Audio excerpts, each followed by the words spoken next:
know that feeling when you're in a hotel room and you can't shake the thought that someone else was just there? That invisible presence, like the sheets are still warm from another body, or the air still holds someone's breath. Well, what I'm about to tell you happened 3 months ago during what was supposed to be the perfect start to my marriage. And I need to get this out because I haven't slept properly since, and my wife, well, she's not the same person anymore. My name's Robert, and I'm a software engineer from Portland.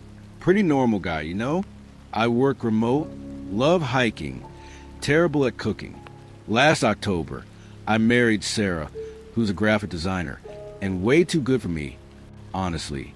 For our honeymoon, instead of some expensive resort, we decided to do something different. Sarah found this beach house rental in Northern California, about 2 hours north of San Francisco. It was this gorgeous little place right on the cliffs, isolated, romantic. The listing said it was a hidden gem that only gets rented out a few times a year. Perfect, right? The owner, this guy named Dale, met us at the property. Older dude, maybe 60s, kind of weathered looking, but friendly enough. The house was everything the photos promised. Floor-to-ceiling windows facing the ocean, a modern kitchen, loft bedroom with exposed beams. Real Pinterest-worthy stuff.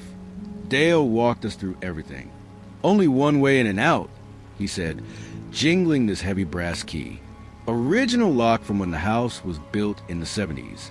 I know it seems old-fashioned, but we've never had any problems. He showed us how the deadbolt worked from inside, how the windows were painted shut except for one in the kitchen for ventilation. You'll have complete privacy out here. Nearest neighbor is about a mile down the coast. After Dale left, Sarah and I just stood there taking it in. The sun was setting, painting everything golden. The sound of waves crashing below. I pulled her close and said, "Mrs. Peterson, welcome to paradise." She laughed and kissed me. "This is perfect, Mr. Peterson." That first night, we had dinner on the deck, opened a bottle of champagne, made love with the windows open so we could hear the ocean. I remember thinking this was exactly how married life should start. Just me and Sarah. Completely alone, completely safe. I should have known better. The first weird thing happened the next morning. Sarah was in the bathroom getting ready. She's one of those people who has a whole routine, you know? Skincare, makeup, the works. She always arranges everything in a specific order. It's actually kind of cute how precise she is about it. So she comes out of the bathroom looking confused. "Babe, did you move my stuff?" I was making coffee. "What stuff?" "My moisturizer. I always put it on the left side of the sink, but it's on the right. And my foundation brush is next to the wrong compact." I walked over to look. Everything seemed normal to me, but I could see she was genuinely puzzled. "Maybe you were tired last night?" She shook her head. I'm really careful about where I put things. It's like muscle memory. I shrugged. "Well, I definitely didn't touch your makeup. Maybe the house shifted or something. Old places do that." She looked at me like I was an idiot. "Houses don't shift toiletries, Robert." But she let it go. We had breakfast, spent the day exploring the coastline, found this incredible tide pool about half a mile south. The weather was perfect, mid-70s and sunny. We took probably 100 photos. Sarah seemed to forget about the bathroom thing. That evening, we decided to cook dinner together. Sarah was making her famous pasta sauce, and I mean famous. She's been perfecting this recipe for years. She opened the spice cabinet and just froze. "What's wrong?" I asked. "The oregano," she said slowly. I specifically remember Dale showing us where the spices were yesterday. The oregano was on the top shelf, right side. Now it's on the bottom shelf, left side. I looked. There was a small jar of oregano on the bottom shelf. Maybe Dale moved it? Why would he move it after showing us where it was? I don't know, babe. Maybe he was cleaning up or something. But even as I said it, I felt this tiny knot in my stomach. Because the thing is, I actually did remember Dale pointing out the oregano. He'd made some joke about how the previous renters had left it, and he'd put it up high so it wouldn't get knocked over. Sarah was quiet during dinner. I could tell she was thinking about it. Look, I said, even if someone did move things, so what? Maybe Dale came back to check on something. Or maybe there's a cleaning person who has a key. He said we have complete privacy. Yeah, but people say a lot of things. It's probably nothing. She nodded, but I could see she wasn't convinced. And honestly, neither was I. The third day, I woke up around 6 a.m. to use the bathroom. Sarah was still asleep, curled up in the shaft of early morning light. I was trying to be quiet, but when I opened the bathroom door, I stopped dead. There was a smell. Not bad exactly, but wrong. Like when you walk into a room and you can tell someone's been there, even if you can't see them. A warm, slightly salty smell. Human. I stood there for a few seconds, just breathing it in, trying to place it. Then I noticed something else. The bathroom window, the one Dale had shown us, the only one that opened, was cracked about 2 inches. I was sure it had been closed when we went to bed. I walked over and looked out. Below was about a 30-foot drop to the rocks. No way someone could climb up from there.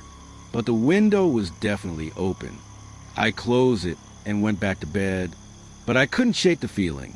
That smell, like someone had been breathing in our bathroom while we slept. When Sarah woke up, I mentioned it casually. Hey, did you open the bathroom window last night? No. Why? Just curious. It was cracked this morning. She sat up. Robert, I have something to tell you. My stomach dropped. What? Last night, I got to get water. Maybe around 2 a.m., and I could have sworn I heard something in the kitchen. Like footsteps. Why didn't you wake me? Because I thought I was dreaming. But now, with the window, she trailed off. I tried to sound calm. What kind of footsteps? Soft, like someone trying not to make noise. And they stopped as soon as I sat up in bed. We looked at each other. Neither of us wanted to say what we were both thinking. Should we call Dale? Sarah asked. And tell him what? That we heard imaginary footsteps and someone maybe move your makeup? She was quiet for a long moment. Then she said, I want to check something. Sarah went to the kitchen and opened the refrigerator. She stared inside for about 10 seconds, then turned to me with this expression I'd never seen before. Fear, mixed with something like nausea. Robert, come here. I walked over. The fridge looked normal to me. Leftover pasta, some fruit, a 6-pack of beer, sandwich meat. What am I looking at? The beer. Yesterday we had 6 bottles. Now there are 4. We drank 2 last night. No, we didn't. We had wine with dinner. I specifically remember thinking we should save the beer for today. I counted for bottles, but she was right. We'd had wine. I remember because Sarah had made some comment about how beer didn't go with pasta. And look at this, she said, pointing to the lunch meat. This package was sealed yesterday. Now it's open. I looked closer. The deli turkey was open, and it looked like someone had taken a few slices. Not many, just enough to notice if you were paying attention. Okay, I said, trying to keep my voice steady. We need to call Dale. Dale answered on the 3rd ring. Hey, Robert, how's the honeymoon going? It's good, I said, but we have a weird question. Has anyone else been in the house? Like a cleaning person or maintenance? Silence. Then, no, why would you ask that? I explained about the moved items, the beer, the lunch meat. Dale listened without interrupting. That's strange, he said finally. I can guarantee no one has been in that house. I have the only other key, and I've been in San Francisco visiting my daughter since I dropped you off. Could someone have gotten in another way? Robert, I walked you through the place. There's one door and it locks from the inside. The windows are all painted shut except for that one in the kitchen. And even if someone managed to climb up 30 feet of cliff face, they'd never fit through that little window. What about, I don't know, hidden entrances? Old houses sometimes have. It's not that old, built in '76, and I've owned it for 12 years. I know every inch of that place. After I hung up, Sarah and I just looked at each other. "So what are you saying," she asked, "that we're losing our minds?" I don't know what I'm saying. But that night, we both did the same thing without discussing it. We checked the locks 3 times before bed. We made sure the bathroom window was closed tight, and we both lay awake, listening. Around midnight, I heard it, a soft creaking sound, like floorboards settling.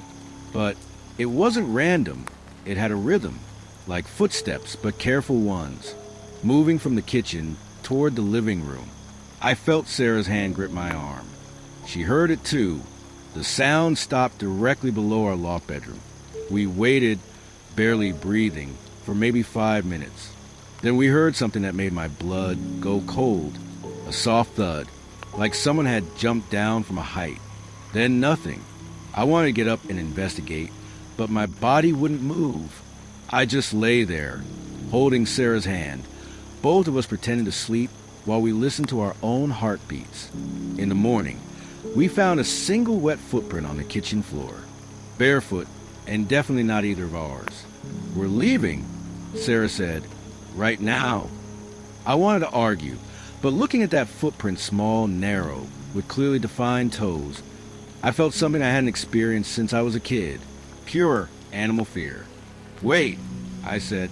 "Let me think about this logically." Logically? "Robert, there's someone in this house with us." "But how?" Dale explained. I don't care what Dale explained. I know what I know. I knelt down next to the footprint. The water was still slightly damp, which meant it was fresh, recent, and the print was facing toward the living room, like someone had been walking in that direction. "Okay," I said, "but hear me out. If someone is getting in here, we need to figure out how. Otherwise, we're just running away from something we don't understand." Sarah stared at me. "You want to stay? I want to know what's happening. And I want to catch whoever's doing this." She shook her head. "This is insane. Look, it's broad daylight. We'll search the whole house. Every closet, every cabinet, every possible hiding spot. If someone's been getting in, there has to be a way." It took us 2 hours to search the place thoroughly. We moved furniture, checked behind appliances, examined every wall for hidden panels or doors. We found nothing. The house was exactly as Dale had described. One way in, one way out, no other access points. But in the loft bedroom, Sarah found something else. "Robert," she called softly, "come up here." I climbed the ladder. She was standing by the window, looking down at the floor. "What is it?" "Look at the dust pattern." I looked. The floor was hardwood, and there was a thin layer of dust in the corners where the vacuum hadn't reached. But in one corner, the dust was disturbed, like someone had been lying there. "Someone's been sleeping up here," Sarah whispered. I knelt down. The disturbed area was about 6 feet long, narrow, like a body had been resting there, maybe for hours. "But that's impossible," I said. "We've been sleeping right here. We would have heard." Not if they were already here when we went to bed. Not if they waited until we were asleep. I looked up at the ceiling. The loft had exposed beams, and above them I could see the roof decking. But there was something else. In the corner where the dust was disturbed, there was a small gap between 2 of the roof boards, just big enough for... "Sarah, get my phone." I turned on the flashlight app and aimed it at the gap. At first, I couldn't see anything. Then I adjusted the angle and I saw it. A piece of fabric. Dark cloth, caught on a splinter. "He's been up there," I said, barely audible. "Above us, in the roof space." Sarah grabbed my arm. "We're leaving. Now." But I was already thinking like an engineer, trying to solve the puzzle. "Wait, if someone's been living in the roof space, they need a way to get up there. And they need a way to get down to the kitchen for food." I climbed down from the loft and walked back to the kitchen, studying the ceiling. It was standard drywall, painted white, but in one corner near the stove, I noticed something I'd missed before. A small section of the ceiling that was slightly discolored, like it had been cut and replaced. "Sarah, come here." She came down reluctantly. I pointed up at the ceiling. "Does that look different to you?" She looked where I was pointing. "Oh my God, it's a trapdoor." It was subtle, but once you knew what to look for, it was obvious. A rectangular section of ceiling, maybe 2 feet by 3 feet, that had been cut out and replaced. The paint was slightly different, the texture not quite matching. "That's how he's been getting down," I said. "He's been living in the roof space, coming down at night to take food, use the bathroom." "Robert, we need to call the police." "With what proof?" "A footprint and some moved toiletries." "That's not proof enough." I thought about trying to explain to a cop that someone was living in our rental house's roof space. How crazy that would sound. "Look," I said, "tonight, I'm going to set up my GoPro to record. If someone comes down, we'll have video evidence." Sarah stared at me. "You want to spend another night here?" "One more night. If we can get proof, we can show it to police, to Dale, to whoever. But if we leave now, no one will believe us." She was quiet for a long time. Then she said, "Fine, but I'm not sleeping, and we're keeping the lights on." That evening, I set up my GoPro on the kitchen counter, aimed at the ceiling. I started recording around 10 p.m., making sure the battery would last all night. We went to bed with every light in the house on. Sarah curled up against me, and I could feel her trembling slightly. "What if he comes down while we're awake?" she whispered. "Then we'll see him." "What if he's dangerous?" I didn't have an answer for that. We lay there for hours, listening to every sound. The house settling, the wind outside, the distant waves. Around 2 a.m., I felt Sarah's breathing change. She was falling asleep despite everything. I stayed awake, staring at the ceiling, waiting. Around 3:30, I heard it, a soft scraping sound, like someone moving carefully across wood. Then silence. I held my breath and listened. Nothing for maybe 10 minutes. Then I heard the faintest creak, like weight being applied to something flexible. I eased out of bed, trying not to wake Sarah, and crept to the edge of the loft. From there, I could see down into the kitchen. The lights were still on, casting harsh shadows. At first, I didn't see anything. Then, as I watched, a section of the ceiling began to move. The trapdoor was being pushed up from above, slowly, carefully. I wanted to wake Sarah, but I was frozen. I just watched as the trapdoor lifted and was set aside. Then I saw him. A thin man, maybe in his 40s, lowered himself through the opening. He was wearing dark clothes, and he moved with this careful, practiced silence, like he'd done this many times before. He dropped to the floor without making a sound, bare feet landing softly on the kitchen tiles. Then he turned toward the refrigerator, and I got my first clear look at his face. Pale, hollow-cheeked, with lank hair that hung over his eyes. But what made my blood freeze was his expression. He was smiling, this wide, satisfied smile, like he was exactly where he belonged. He opened the refrigerator and took out a beer, opened it right there, and took a long drink. Then he walked to the counter where my GoPro was recording, and he looked directly at the camera. His smile got wider, and he raised a beer bottle in a kind of toast, like he was saying cheers to whoever would eventually watch the footage. Then he did something that made me understand we were in real danger. He reached into his pocket and pulled out a small notebook. He flipped through it, like he was looking for something specific, then held up a page toward the camera.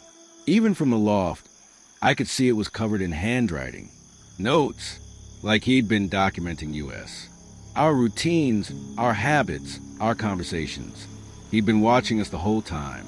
The man finished his beer, put the bottle in the sink, and walked back to the spot below the trapdoor. But instead of climbing back up, he stood there for a moment, looking around the kitchen. Then he turned and looked directly up at the loft. At me. Our eyes met across the distance, and his smile never wavered. He gave me a small wave, like we were old friends. Then he jumped up, grabbed the edge of the trapdoor opening and pulled himself back into the ceiling space. The trapdoor settled back into place, and except for the empty beer bottle in the sink, it was like nothing had happened. I don't know how long I stood there, shaking. Eventually, I went back to bed and lay there until sunrise, listening to the sounds of someone moving around above us. In the morning, I showed Sarah the footage. She watched in complete silence, her face getting paler and paler. When it ended, she just said, "We're leaving right now." We packed in 10 minutes. I kept the GoPro running, hoping to catch him if he came down again, but the house was silent. As we loaded the car, I looked back at the beach house. It looked so innocent in the morning light, with its big windows and weathered shingles. But I knew that somewhere in that roof space, a man was lying in the darkness, waiting for night to fall again. We drove straight to the police station in the nearest town. I showed them the footage, and they took it seriously enough to send 2 officers back to the house with us. But when we got there, they found nothing. The trapdoor was still there, but when they broke it open, the space above was empty. No sign that anyone had been living there. No belongings, no makeshift bed, nothing. Dale showed up about an hour later. He was shocked about the trapdoor, swore he'd never seen it before. He called it a modification that must have been made by a previous owner.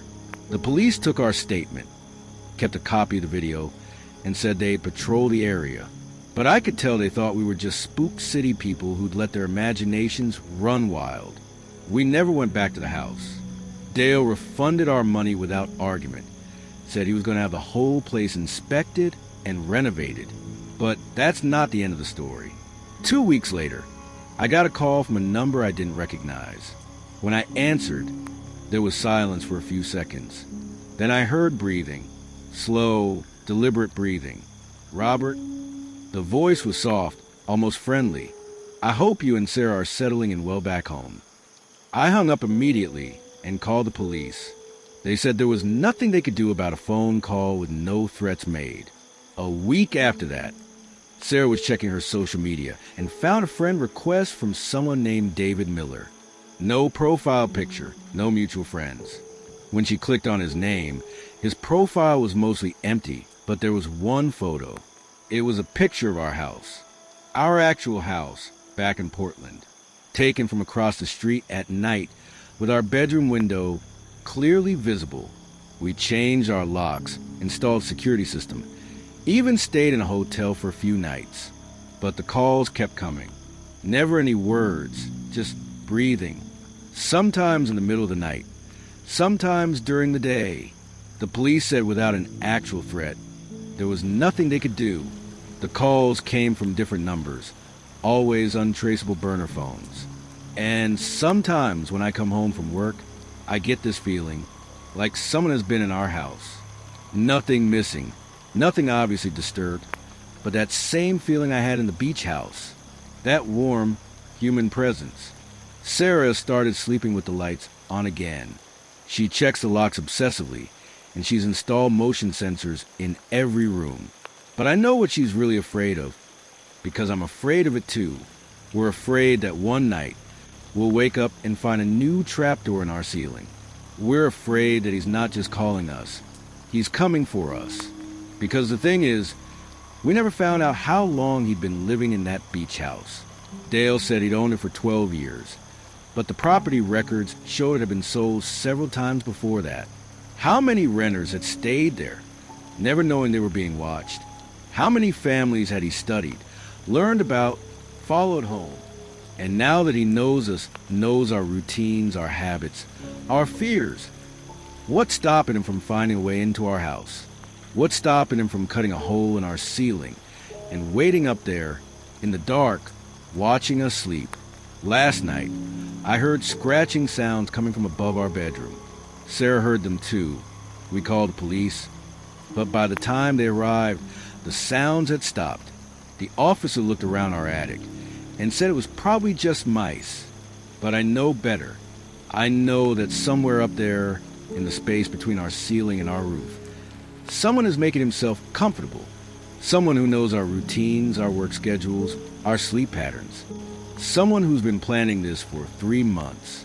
Tonight, I'm going to set up my GoPro again. I'm going to point it at our bedroom ceiling and let it record all night because I need to know for sure.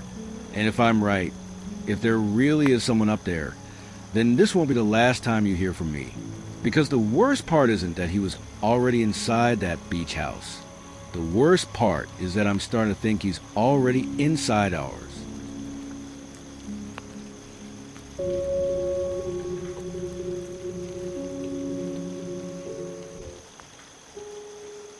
You ever have one of those trips where you're trying to get away from everything, but everything follows you anyway? I thought I was going to Cox's Bazaar to decompress, maybe get some perspective on my life. Instead, I came back with photos on my phone that I never took. And the worst part? She's still in them. Even now, 3 weeks later, when I scroll through my camera roll, she's there, always smiling, always looking toward the door. My name's Fahim, and I'm a marketing manager here in Dhaka. 28 years old, been grinding at the same agency for 4 years. You know how it is in this city? The traffic, the deadlines, the pressure. By March, I was basically running on energy drinks and anxiety. My boss kept piling on projects. My girlfriend had just broken up with me. And I was having these weird panic attacks where I forget how to breathe. So I did what any burned-out millennial does. I booked a solo trip to the beach. Cox's Bazaar seemed perfect, far enough from Dhaka to feel like a real escape, but not so remote that I'd lose my mind. I found this little beach house on Airbnb, right on the shore, owned by some guy named Rafiq. The photos looked incredible. Wooden deck, floor-to-ceiling windows, completely isolated stretch of beach. Perfect for solo travelers seeking peace, the listing said. Disconnect from the world and reconnect with yourself. Should have been a red flag right there. When did isolation ever lead to anything good? I arrived on a Thursday afternoon in late March. The drive from Dhaka took 6 hours, and by the time I got there, I was exhausted. Rafiq met me at the house. Middle-aged guy, friendly enough, spoke decent English mixed with Bangla. You picked good time, he said, showing me around. Off-season, very quiet. No tourists, no noise. Just you and the ocean. The house was exactly like the photos. Small but comfortable, with this amazing view of the Bay of Bengal. The bedroom had huge windows that looked right out onto the water, and there was a little deck where you could sit and watch the waves. Few things to remember, Rafiq said. High tide comes at around 7 p.m., so don't walk too far out in the evening. And there are some rocks about 200 meters out. Locals call them the standing stones. They're safe, but just be careful if you're swimming. I looked where he was pointing. Sure enough, there were these dark rocks jutting out of the water, maybe 5 or 6 of them in a rough line. Even from the house, they looked ominous, like fingers reaching up from the seabed. Are they dangerous? I asked. Not dangerous, no. Just people have stories, you know? Old wives' tales. But nothing you need to worry about. After he left, I spent the rest of the afternoon unpacking and settling in. I brought my laptop, thinking I might get some work done, but honestly, for the first time in months, I didn't want to touch it. I just wanted to sit on the deck with a beer and watch the sunset. And that's when I first saw her. It was maybe 6:30 p.m., golden hour, the light hitting the water just right. I was taking some photos with my phone when I noticed movement near the rocks. Someone was standing out there, maybe waist deep in the water, completely still. I zoomed in with my camera. It was a woman, wearing what looked like a white sari or dress. She was just standing there, not moving, not fishing, just standing, facing the house. I figured it was a local, maybe someone collecting shells or doing some kind of ritual. Bangladesh is full of traditions I don't understand. I watched her for maybe 10 minutes, but she never moved. Even when the waves came in, she just stood there, completely motionless. As the sun set, it got harder to see her clearly, but I could still make out her silhouette against the darkening water, still facing the house, still completely still. I went inside, had dinner, and forgot about her. But when I checked my photos later that night, something weird happened. I'd taken maybe 20 shots of sunset, and in 3 of them, you could see the woman by the rocks.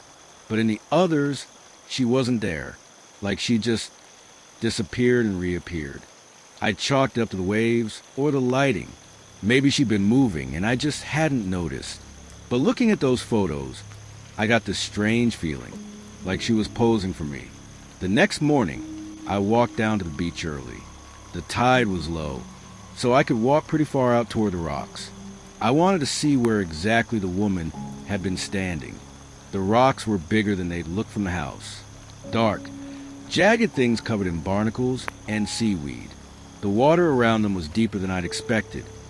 Even at low tide, it was maybe 4 feet deep. I stood where I thought the woman had been and looked back at the house. From this angle, you could see right into the living room windows. If someone was standing here at sunset, they'd have a perfect view of anyone inside. But that's not what bothered me. What bothered me was the smell. You know how the ocean usually smells? Salt, seaweed, that clean, briny scent? This was different. There was something else mixed in. Something organic. Rotting. I looked around, thinking maybe there was a dead fish or some seaweed washed up nearby. But I couldn't find anything. The smell was just there, hanging in the air around the rocks. I took a few more photos and headed back to the house. But as I walked back, I kept getting this feeling that someone was watching me. I turned around twice, but the beach was empty. That evening, I made sure to be on the deck by 6 p.m. I wanted to see if the woman would come back. And she did. Same time, same place, just standing there in the water, facing the house. But this time I was ready. I had my phone out, camera app open, and I took maybe 30 photos. Different angles, different zoom levels, making sure I got clear shots of her. She stood there for about 20 minutes as the sun set. Then, just as it got too dark to see clearly, she was gone. I didn't see her move. One moment she was there, the next she wasn't. I went inside and immediately checked my photos. And here's where it gets weird. Out of 30 photos, she was only in 5. But in those 5 photos, she was in different positions. In the first one, she was standing normally. In the second, she seemed to be turned slightly toward the camera. In the third, she was definitely looking at the camera. And in the fourth photo, she was smiling. I stared at that photo for a long time. The woman was maybe 200 meters away, but somehow I could see her face clearly. She was young, maybe mid-20s, with long dark hair, and she was smiling directly at the camera. But here's the thing, I never saw her smile. When I was watching her, she was just standing there, motionless. I would have noticed if she'd turned or smiled. So how was in the photo? The next day, I decided to ask around. I walked into the small town about a kilometer inland and found a tea stall where some locals were hanging out. Old fishermen, mostly, playing cards and talking. I ordered a cha and tried to strike up a conversation. My Bangla isn't great, but I managed to explain that I was staying at the beach house and had seen someone standing by the rocks at sunset. The moment I mentioned the rocks, the conversation stopped. The men looked at each other, then at me. One of them, an older guy with a gray beard, asked me something in rapid Bangla that I didn't catch. English? I asked. He switched to broken English. You see, woman? By the standing stones. Yes, the last 2 nights. She just stands there. Another silence. Then the old man shook his head. No woman there, not for a long time. What do you mean? Woman who stand by rocks. She not come back. She gone. Gone where?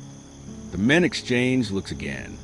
Finally, the old man said she wait for someone, but no one come. So she go in water. 10 years ago. I felt my stomach drop. Go in the water? Drown. Police find her body 3 days later, caught on rocks. I sat there processing this, but I saw her yesterday and the day before. She was definitely there. The old man leaned forward. What she looked like. I described her: young, long dark hair, white dress or sari. The men started talking rapidly in Bangla. I caught a few words, but Atma, danger. Then the old man turned back to me. You go back to Dhaka. Today. Don't stay in that house. Why? What happened to her? The old man was quiet for a long moment. Then he said, her husband, he lock her out. They fight, he get angry, he lock door. She wait on beach all night. When tide come up, she try to get to rocks, but water too strong. She drowned trying to get to safety. She drowned waiting, still waiting. One of the younger men spoke up. My cousin, he stay in that house 2 years ago. He see her too, every night. Then one morning, he find wet footprints inside house, leading to bathroom. He leave same day. I felt ice in my veins. Footprints inside?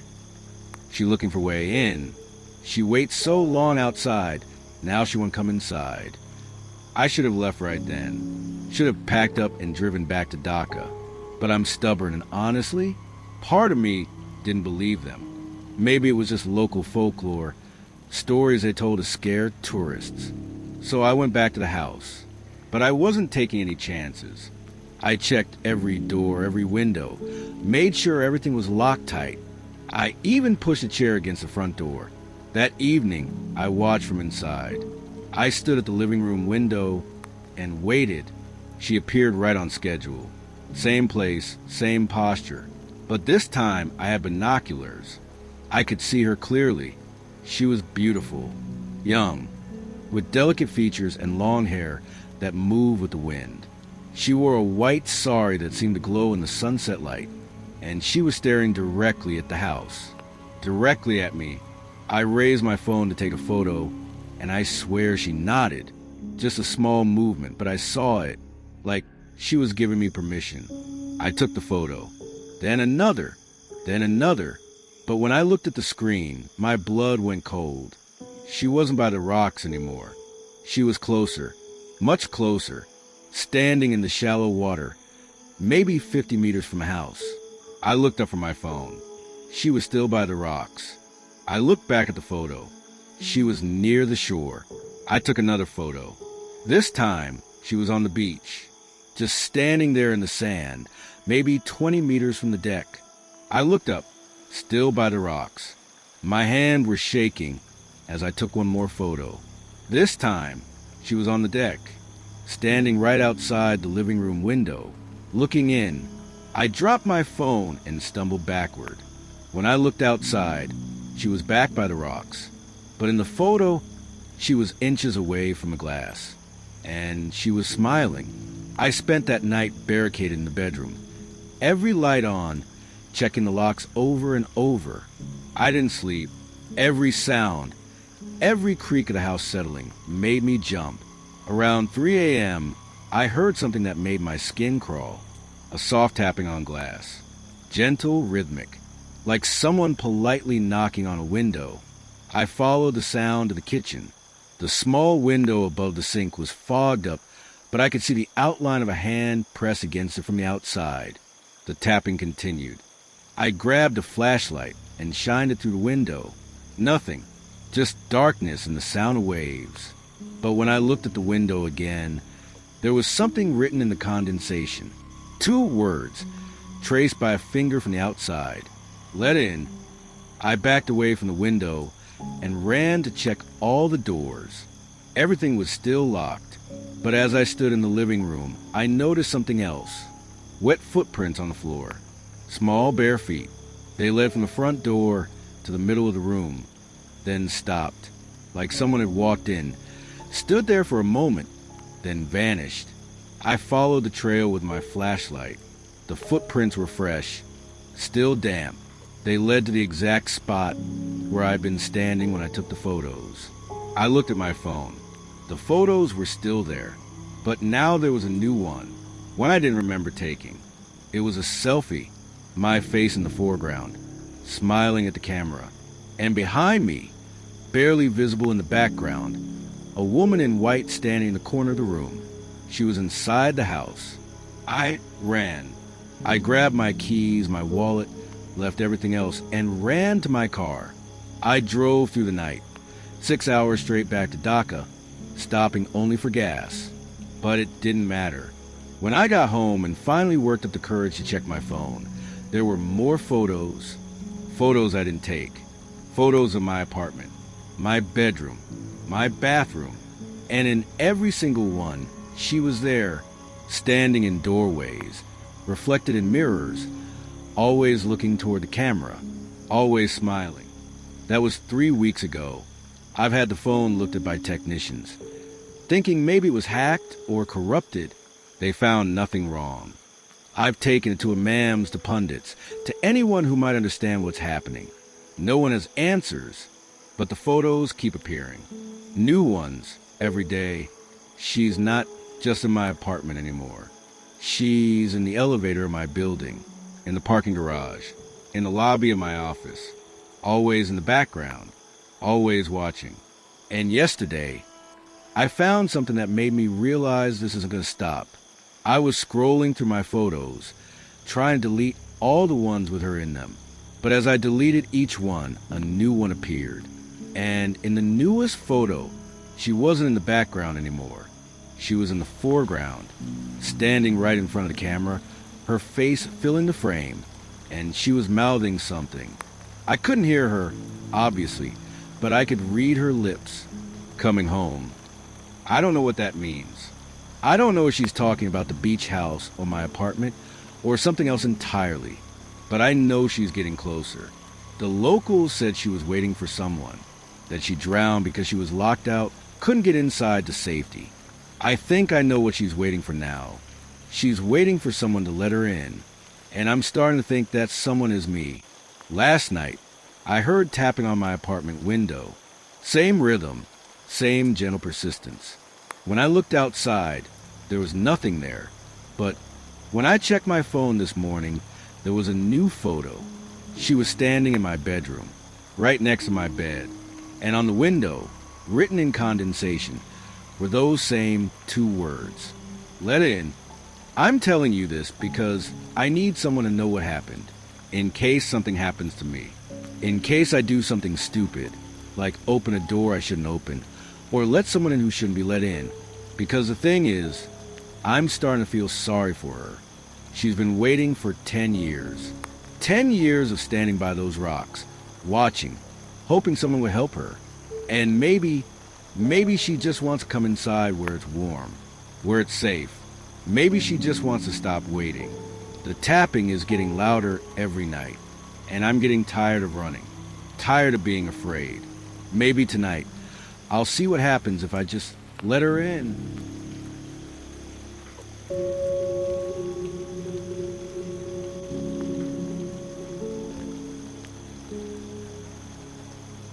Look, I'm not someone who believes in ghost stories or any of that supernatural bullshit. I work in IT. I deal with facts and logic every day. But what happened to me and my cousins last month at that beach house near Lauderdale? I can't explain it. And honestly, I'm not sure I want to. My name's Jeff, and I need to tell someone about this because it's eating me alive. What started as a simple family reunion turned into something that's made me question everything I thought I knew about reality. So here's the thing. Every year, my extended family tries to get together somewhere. This time, my cousin Sean found this beach house rental near Lauderdale through some app. The photos looked amazing. Right on the shore, modern amenities, and surprisingly affordable for 6 people. Me, Sean, Leah, Mark, Genevieve, and Ross. All cousins in our 20s and 30s. The house was exactly as advertised when we got there on a Friday evening. 2 floors, decent Wi-Fi, and this gorgeous view of the Bay of Bengal. The only weird thing was how the caretaker, this old guy named Keshav, kept emphasizing security features. Very safe house, he kept saying in broken English. Cameras everywhere. You see everything. He showed us the CCTV setup on his phone. 4 cameras mounted outside, all connected to Wi-Fi, feeding to an app called Secure View. 2 cameras faced the beach. One covered the front entrance, and one watched the back garden. You could access the live feed from any phone with the password. Why so many cameras for a beach house? Priya asked. Keshav just shrugged. Owner's request. He wants to see everything. We didn't think much of it. If anything, it felt safer. The first 2 days were perfect. We spent our time on the beach, cooked together, played cards, caught up on life. You know how it is with family. Initially awkward, then you fall back into old patterns. Sean and I were setting up a bonfire on Saturday night when Genevieve called out from the house. Guys, there's someone on the beach. We all gathered around her phone, looking at the camera feed. The night vision was pretty clear. You could see the waves, the shoreline, and yeah, there was definitely a figure walking along the water. A man, maybe medium build, wearing what looked like a light-colored shirt and dark pants. Probably just a late-night walker, Mark said. People do that. But as we watched, the figure stopped. He turned toward the house and started walking in our direction. Not directly at us, but kind of circling the property line, staying just at the edge of where the camera could see him. That's weird, Ross muttered. The man kept circling. For like 20 minutes, he'd walk from one end of the camera's view to the other, disappear, then appear again from the opposite side. Always moving, never coming closer, never going away. Should we call the caretaker? Leah asked. I was already dialing Keshav's number. He answered on the 3rd ring, sounding groggy. Keshav, uncle, there's someone outside the house. On the beach. He's been walking around for a while. What? Are you sure? Yes, we can see him on the camera. Should we be worried? There was a pause. I come immediately. Don't go outside. While we waited for Keshav, we kept watching the feed. The figure was still there, still circling.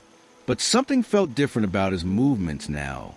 More deliberate, like he knew we were watching. Look at his pace, Sean said. It's too steady, too mechanical. He was right. The man moved like he was counting steps or following some predetermined path. Never faster, never slower. Then suddenly he stopped, right in the center of the camera frame, and he turned to face the house. We all went quiet. Even through the grainy night vision, you could feel him staring. Not at the house exactly, but at the camera, like he was looking right at us. This is fucked up, Genevieve whispered. That's when Keshav's motorcycle pulled up. We watched on the front camera as he got off and walked toward the beach. The moment he entered the frame of the short camera, the feed went black. What the hell? I tapped the screen, tried refreshing the app. Nothing. Keshav was back within 5 minutes, looking confused and slightly annoyed. No one there, he said. Camera also not working. Maybe some technical problem. But we saw him, Leah insisted. He was there for almost half an hour. Keshav shrugged. Sometimes camera shows old footage. Recording gets mixed up. I fix tomorrow. None of us believed that. But what could we say?